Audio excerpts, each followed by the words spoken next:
오늘 함께 나눌 말씀은 야고보서 2장 22절의 말씀입니다. 내가 보거니와 믿음이 그의 행함과 함께 일하고 행함으로 믿음이 온전하게 되었느니라. 이 말씀으로 믿음 없는 행위, 행위 없는 믿음, 이런 제목으로 함께 말씀을 관찰해 보려고 합니다.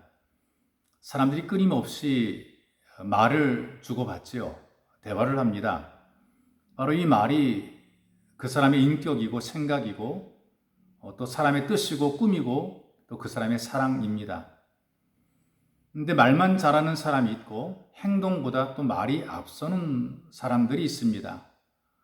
이를테면 믿음과 선행을 홍보하기 위해서 기부를 하는 것처럼 실제 믿음은 없음에도 불구하고 좀 보여주는 믿음 없는 행위를 하는 그런 경우들이 있습니다. 또 삶에서 행동을 하지 않음에도 불구하고 말로서만 자기 믿음을 포장하는 그런 행위 없는 믿음도 있습니다. 그래서 믿음 없는 행위나 또 행위가 없는 믿음이나 우리가 믿는 믿음은 아닌 것이죠.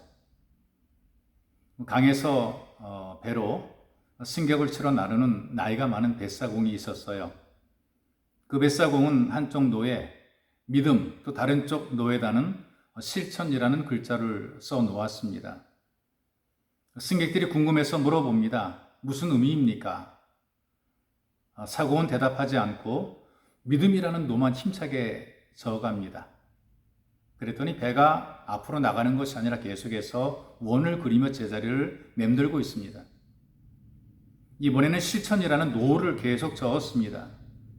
그랬더니 배는 역시 반대 방향으로 계속 맴돌면서 앞으로 나가지 못한 채 제자리로 돌아오는 것입니다.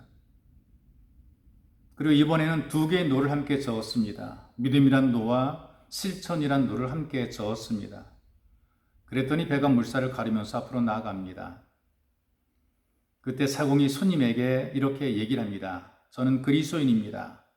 그리스도인은 믿음과 실천으로 살아가는 사람들입니다.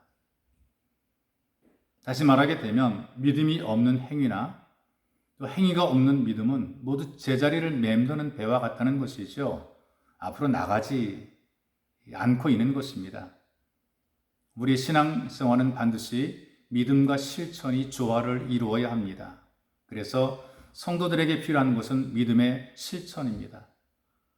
그러나 실제로 보게 되면 우리는 삶의 여러 곳에서 아직도 미성숙한 면이 너무나 많은 것 또한 사실입니다. 많이 부족하지요.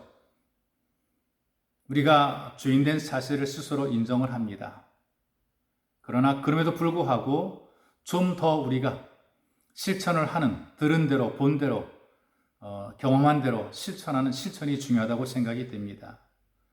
이를테면 우유값이나 신값 내지 않고 이사를 가버린다거나 음식점이나 행사장을 예약해놓고 연락도 없이 참석하지 않는다거나 자기의 잘못은 모르고 남의 잘못만 지적을 하고 있다거나 작은 이익을 위해서 지나치게 인색한다거나 많이 아는 것처럼 말을 하지만 정작 자기의 삶은 이유나 핑계를 대면서 빠져나가려고 한다거나 무거운 짐을 앞장서 질 생각을 하지 않고 남에게 밀어버린다거나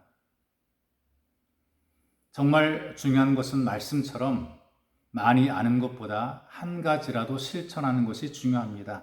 그래서 야고보서 2장 17절에 말씀하시기를 이와 같이 행함이 없는 믿음은 그 자체가 죽은 것이니라 라고 선포하고 계십니다. 또 말보다 실천이 중요합니다. 같은 야고보서 2장 14절의 말씀에 보면 내 형제들아 만일 사람이 믿음이 있노라 하고 행함이 없으면 무슨 유익이 있으리요. 또 듣기만 하는 것보다 실천하는 것이 중요합니다. 로마서 2장 13절의 말씀입니다. 하나님 앞에서 율법을 듣는 자가 의인이 아니요 오직 율법을 행하는 자라야 의롭다 하심을 얻으리니. 사랑하는 여러분은 아는 것만큼 삶이 되고 말하는 것만큼 삶이 되고 듣는 것만큼 삶이 되시기를 주님의 이름으로 축복합니다. 살아계신 하나님 고맙고 감사합니다. 심히 부족한 우리를 주님의 존귀한 자녀로 불러주시고 말씀을 듣게 하시니 감사합니다. 우리가 들은 것만큼 아는 것만큼 실천하는 믿음의 역사가 나타나도록 은혜를 더하여 주시고 오늘도 조진 삶의 자리 속에서 조진 말씀대로 살게 하시고 앞으로 살아갈 그 삶 현장 속에서도 말씀대로 순종해 살아갈 수 있는 용기를 주옵소서. 보배로우신 예수님의 이름으로 기도하옵나이다. 아멘.